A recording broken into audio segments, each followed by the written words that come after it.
ఓం శ్రీ గురుభ్యో నమ. శ్రీ క్రోధీనామ సంవత్సరంలో మేషరాశి వారికి ఉన్నటువంటి గ్రహ సంచారణ, అలాగే వారికి ఉన్నటువంటి ఆదాయ వ్యయాల గురించి తెలియజేస్తున్నాము. మేషరాశిలో ఉండేటటువంటి నక్షత్రాలు అశ్విని 1, 2, 3, 4 పాదాల వారు, భరణి నక్షత్రము 1, 2, 3, 4 పాదాల వారు, మరియు కృతికా నక్షత్రము 1వ పాదం వారు. మేషరాశి వారికి ఆదాయం 8, వ్యయం 14, రాజ్యపూజ్యం 4, అవమానము 3. మేషరాశిలో ఈ క్రోధీనామ సంవత్సర ప్రారంభం నుంచి మే 1 వరకు, సంవత్సరాంతం వరకు కూడా ద్వితీయ స్థానంలో గురుడు తామ్రమూర్తిగా, శనేశ్వరుడు సంవత్సరాంతము వరకు కూడా, అంటే క్రోధనామ సంవత్సరము ఎండింగ్ వరకు కూడా లాభస్థానంలో లోహమూర్తిగా కూడా సంచరిస్తున్నాడు. అలాగే రాహు కేతువులు సంవత్సరాంతం వరకు కూడా వ్యయస్థానంలో షష్ఠస్థానముల యందు రజతమూర్తులుగా సంచరిస్తున్నారు.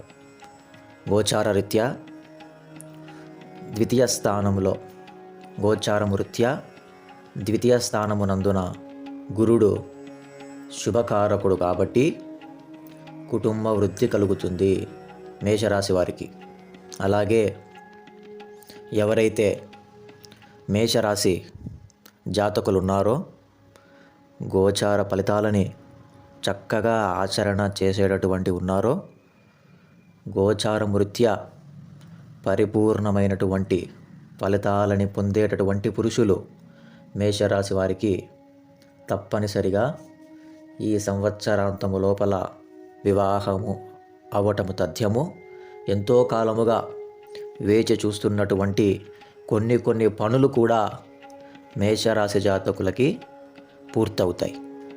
అలాగే గోచారము రీత్యా వ్యయస్థానములో ఈ యొక్క రాహు కేతువుల ప్రభావము చేత వీరికి, స్త్రీలకి, ఎవరైతే గనక మేషరాశిలో ఉన్నటువంటి స్త్రీలు ఉన్నారో వారికి చాలా సానుకూలమైనటువంటి పరిస్థితి. వారు మోసపోవటము వంటిది తగ్గుతుంది. సహజంగా ఏ మాట చెప్పినా, ఎటువంటి వ్యవహారములు చేసినా స్త్రీలు తొందరగా మోసపోతూ ఉంటారు. చక్కగా అందరినీ నమ్మేయటము ఇలాంటివి జరుగుతూ ఉంటాయి. కానీ ఈ రాహుకేతువుల ప్రభావం చేత కొద్దిగా దృఢపడతారు. తద్వారా అది వారికి లాభదాయకమే. వ్యాపారములో చేసుకునేటటువంటి వారికి కూడా ఈ యొక్క శని ప్రభావం చేత కానీ, రాహుకేతువుల యొక్క ప్రభావం చేత కానీ, గురుడు యొక్క ప్రభావం చేత కానీ లాభమైనటువంటి సమయమే తప్ప నష్టమైనటువంటి మాసమైతే కాదు. ఈ విషయాన్ని బాగా గుర్తుపెట్టుకోవాలి. కాకపోతే కొంతమంది ఎవరైతే గనక ఇతపూర్వమే గడిచిన సంవత్సరంలో కానీ, అంతకుముందు సంవత్సరంలో కానీ భార్యాభర్తలు వేరుగా ఉంటూ సంతతిని ఒకరి దగ్గర పెట్టుకొని నడిపేటటువంటి వారు మళ్ళీ కలిసే యోగము కూడా ఈ యొక్క గురుడి యొక్క బలము చేత, శని యొక్క అనుగ్రహం చేత మళ్ళీ బాగా ఒక 5-6 సంవత్సరాలు విడిపోయినటువంటి వారు కూడా కలిసేటటువంటి సందర్భాలు మేష రాశి జాతకుల్లో చాలా స్పష్టంగా కనిపిస్తున్నాయి. ఈ రాశి వారికి చాలా ఆశాజనకంగా ఉంటుంది జీవితం. ఎంతో లాభదాయకంగా, ఆశాజనకముగా క్రోధీనామ సంవత్సరం ఈ మేషరాశి వారికి ఉంటుంది. శుభ ఫలితాలను ఇస్తుంది. ఎన్నో శుభయాత్రలు చేస్తారు. దాన ధర్మాలు చేయటంలో ముందుంటారు.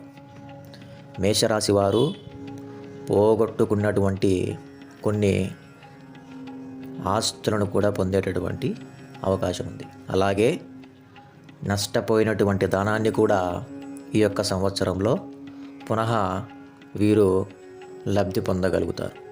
అలాగే మేషరాశి జాతకులకి ఈ యొక్క ఆదాయము 8, వ్యయము 14 అనేటటువంటి పదము చాలా ఆనందదాయకంగా ఉంది. మంచిగా ఆదాయం ఉన్నప్పటికీ ఖర్చు కూడా ఎక్కువైపోతుంది. దేనికోసం ఖర్చు పెడతారు? వారి యొక్క సుఖభోగాల కోసమే ఖర్చు పెట్టడమే జరుగుతుంది. అలాగే సంతృప్తికరమైనటువంటి ఖర్చునే ఈ యొక్క క్రోధినామ సంవత్సరంలో మేషరాశి జాతకులు చేస్తారు. అలాగే రాజ్యపూజ్యము 4, అవమానము 3. ఇది కూడా అంతే. తొందరపాటుతో వీళ్ళు దేనిని పడితే దానిని ఒప్పేసుకొని ఆ పనులు చేయటము, ఈ పనులు చేయటము చేయరు. వీరు చేసేటటువంటి కొన్ని పనులలో కొంతమందితో కలిసి చేయటం వలన కొన్ని అవమానాలు వీరు పడాల్సి వస్తుంది. అది సర్వసాధారణం. ఎవరమైనా సరే వ్యాపారం చేసేటప్పుడు తోటి వ్యక్తులని కలుపుకున్నప్పుడు ఒక్కొక్కసారి మన వాడి నెగ్గుతుంది, నెగ్గదన్నంత మాత్రాన వ్యాపారం చెడ్డదనో లేకపోతే అటుపక్క వ్యక్తి చెడ్డవాడనో మనం అనకూడదు. అది సహజంగా జరిగేటటువంటి ప్రక్రియ. ఒక్కొక్కసారి ఎదుటవారిని గౌరవించడంలో కూడా మనం ఆనందం పొందవచ్చు. అటువంటి రాజ్యపూజ్యాలని వీరు అనుభవిస్తారు. అవమానం అంటారా? ఈ అవమానం అనేటటువంటిది ఏదైతే ఉందో అది ఆప్తుల నుంచి, బాగా కావాల్సినటు వారి నుంచి వీరికి లబ్ధి పొందుతుంది. ఈ అవమానం సహజంగా ప్రతి వారికి అంతే కదండి. ఎవరో కూడా ముక్కు మొహం తెలియని వాళ్ళని అవమానించరు కదా. ఏదో తెలిసిన వాడు అనుకోండి, ఒక చులకన భావనతోనో ఒక స్నేహ భావనతోనో మాట్లాడుతారు. అలాంటి అవమానాలు కొన్ని జరుగుతాయి.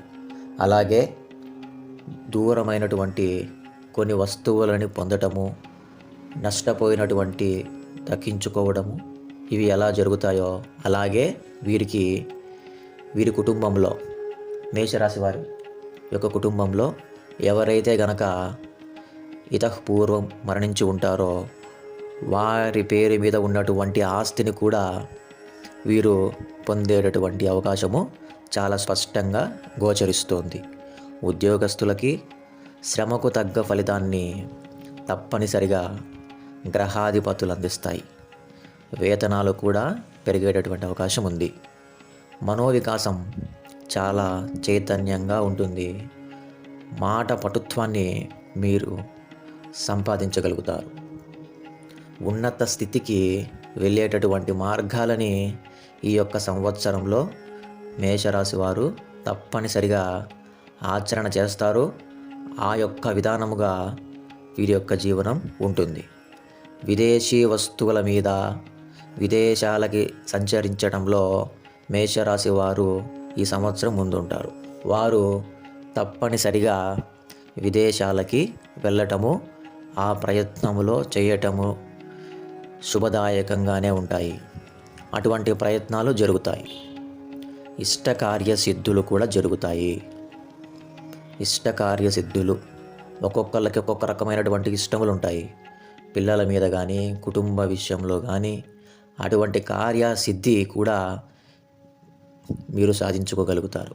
అలాగే గృహోపకరణాలు కూడా, ఖరీదైనటువంటి వాహనములు కొనడం కూడా, వాటిలో తిరగడానికి ఎక్కువగా ఇష్టపడతారు. సహజంగా చాలామంది కొంటారు కానీ తిరగరు. వీళ్ళేంటంటే అద్దెకు తెప్పించుకొని అయినా సరే తిరిగేటటువంటి సందర్భాలు ఈ క్రోధినామ సంవత్సరంలో జరుగుతాయి. ఇక మేషరాశిలో ఉన్నటువంటి విద్యార్థులకి ఈ సంవత్సరం శుభ సమయంగానే చెప్పాలి. ఎందుకంటే వ్యయములో గురుడు మారినప్పటికీ లాభదాయకమైన ఫలితాలనే ఇస్తాడు. తద్వారా వారు చాలా ఆనందంగానే ఉంటారు. క్లాసుల్లో కూడా వాళ్ళు లీడర్షిప్ నిర్వహించేటటువంటి అవకాశం ఉంటుంది. విదేశాలకు వెళ్ళి చదువుకోవాలనో ఎవరైతే ఉంటారో, యూనివర్సిటీలలో వెళ్ళి చదువుకోవాలని అనుకుంటూ ఉంటారో వారికి కూడా ఈ సంవత్సరం కలిసి వస్తుందని చెప్పుకోవచ్చు. అలాగే రియల్ ఎస్టేట్ రంగం భూమినే నమ్ముకున్నటువంటి వారికి కూడా చాలా లాభదాయకంగా ఉంటుంది. కుజుడు కొంత ప్రభావితం చేసినప్పటికీ జూన్ జూలై తర్వాత మంచి లాభాలనే పొందుతారు. అలాగే నూతనముగా కూడా మేషరాశిలో ఉన్నటువంటి ఈ యొక్క రియల్ ఎస్టేట్ వ్యాపారులు ఒక వెంచర్ని వేయటం జరుగుతుంది.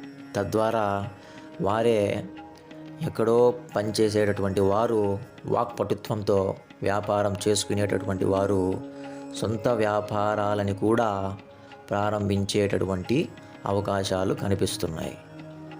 కొంతమంది ఫుడ్డునే వ్యాపారంగా చేస్తూ ఉంటారు మేషరాశి వారు. వారికి కూడా చాలా మంచి గుర్తింపు లభిస్తుంది. ఆహార భద్రతా నియమాలని వారు పాటించినట్లయితే కీర్తి ప్రతిష్టలు పొందుతారు.